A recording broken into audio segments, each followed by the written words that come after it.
One of the most helpful programs we have seen here in Wisconsin is the Children's Long-Term Support Program, or CLTS. It provides funding for services to help children with disabilities live more independently, and it can be a game changer for families. Let's start with eligibility.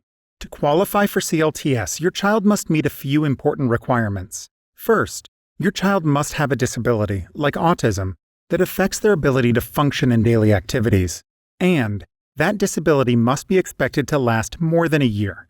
They also need to be under the age of 22 and live in Wisconsin. The application process will help determine if your family qualifies. CLTS is managed by each county individually.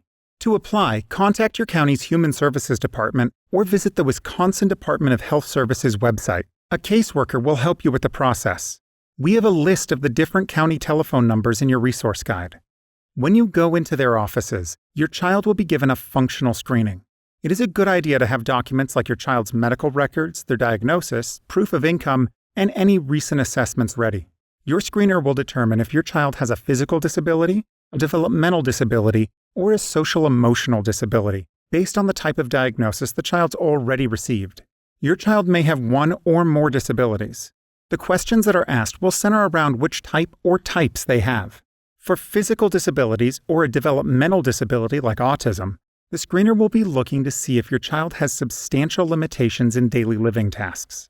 You should answer these completely honestly.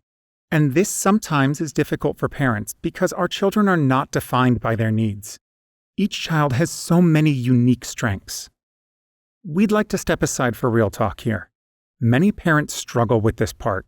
Sometimes, if we explicitly discuss our child's worst days, it can emotionally feel like a betrayal or a breach of confidence. Like you were breaking family loyalty, airing dirty laundry. The exact opposite is true.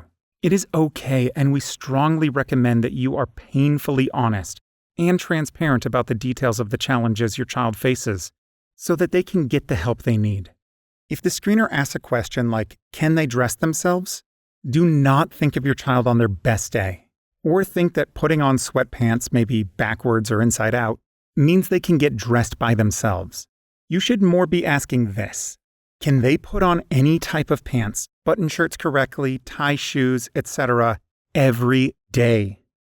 It may be hard to say it out loud, but if a child simply raises their hands to put on a shirt, that does not mean they can independently dress themselves. Be clear to the screener about the level of assistance your child requires. If you only have experience with a child with autism, you may not realize that many of the tasks you do naturally are not done by parents of typically developing children. In our resource guide, we have provided a list of tasks typically developing children can do at certain ages. Before your screening, you should reference this to match your child's skills against this list. Another good preparation might be to speak honestly and frankly with one of your parents or close friends about what their experiences are with a typically developing child versus yours. The differences will be the key to getting more help for your child. Again, don't think only of their best days, and don't minimize the help you give. And perhaps, for this conversation, you may consider if you want the child present. Similar questions will be asked if you've been given a diagnosis of a social or emotional disability. They will ask if a child has high-risk behaviors or aggression towards others or social competency. Again, take off the rose-colored glasses all of us parents have. Don't think about only the great days. Tell the screener about the frequency of disruptions you see and all the things you do to control the situation. Tell them everything you do so they know the level of assistance your child truly needs. And once you're approved, and this should happen within 45 days of when you first contacted the county, your child can start receiving services. So, what can CLTS help with? CLTS provides funding for services that support your child's growth and independence. This might include things like parent training, therapy, job training, social skills development, personal care assistance, or even conferences or activities that are related to your child's disability.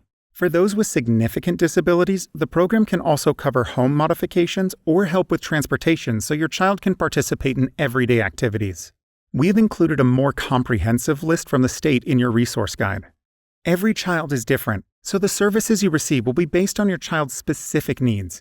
CLTS is flexible and designed to support your family's goals, It's all about helping your child reach their full potential and live a fulfilling life. Applying for CLTS can open doors to many resources that will help you and your child along the way. Remember, you're not alone. There's support available to help your family thrive. For more information and to get started with your application, visit the official sites we mentioned or call them today. And of course, the team at Encompass is here to support you and your child every step of the way.